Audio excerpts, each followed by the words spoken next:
What's going on out there? I'm your host, Talking Face, and this could be news brought to you by Royal Family Studios. Like always, I'm going to try to keep this video under 10 minutes, so please try to bear with me, people. The coronavirus, aka the Kung flu, is still going on, and we're still supposed to listen to the experts. Well, not all the experts, just the experts that's telling us to stay in the house. And with the country gearing up to open up after 33 million job losses, people feel that it's just way too soon. They feel that you either want to stay locked down or have everybody run outside and just lick each other's faces. But honestly, the best thing to do is to get to that middle ground. People everywhere are still listening to the World Health Organization. And I can't see why, because this is the same organization that said that this disease could not be transmitted human by human, and also that we don't need to wear a mask. We're just going to hide the fact that they're also Chinese puppets, but I digress. They're still telling us that we need to stay in the house, even though a recent study shown that 66% of the new cases in hospitalizations for this disease is from people who were locked down in the house. It's kind of stupid, isn't it? And then we have the leadership of different governors around the United States.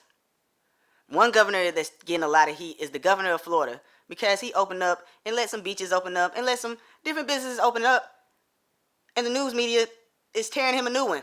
Even though in Florida, they probably have one of the lowest case rates in America. But then you take somewhere like, I don't know, New York, with Governor Andrew Cuomo getting all the praise, and his approval rating is around 80%. This may be because the news media refuses to cover anything negative that he's done.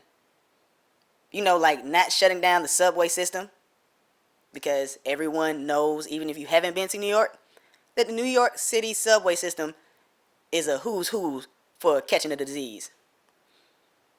Or maybe it's when he told nursing homes to let coronavirus patients in, which wiped out everyone in the nursing homes. It's easy to avoid negativity when you have a brother that's working for a large news corporation, and you and him have your little segment shows where you go back and forth and ask questions, and he always asks you the tough ones. Now, I've seen you referred to a little bit recently as the love gov, and I'm wondering if that's bleeding into your demeanor at all, making you a little soft on the president, that you don't want to really criticize him because you need him, and now's not a time for fighting. But don't you have to balance that with calling him out if he's doing things that you don't think are great for the people of your state to be hearing and experiencing? Love gov?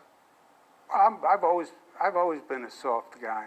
I am the love gov. I'm a cool dude in a loose mood. You know that.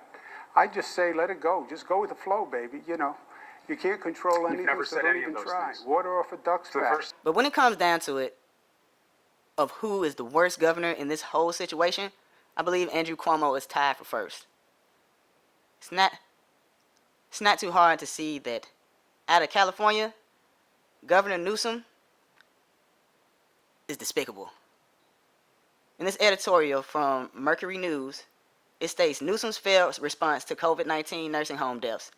State data shows that at least 41% of all known coronavirus deaths in California have occurred among residents and staff of nursing homes and assisted living facilities.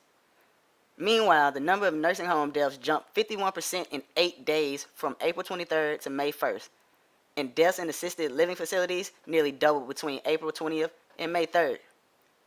But guess what Gavin Newsom wants to do?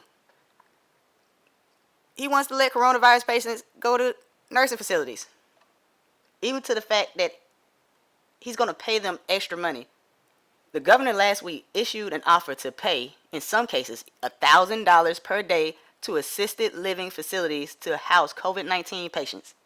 That comes on top of his earlier directive that nursing homes should expect to take coronavirus patients. I don't get it. Everybody's okay with this? Did I miss something? This is terrible, and he is terrible for doing this. It seems like he has no soul, and he does not care about the data, but the mainstream media refuses to say anything negative about any governor with a D by their name. And it's starting to show more and more each day. But that's all I got. Hope y'all stay prayed up through this whole situation. Stay safe. I'm your host, Talking Face with Royal Family Studios. If you can, like, share, and subscribe to the page. Peace.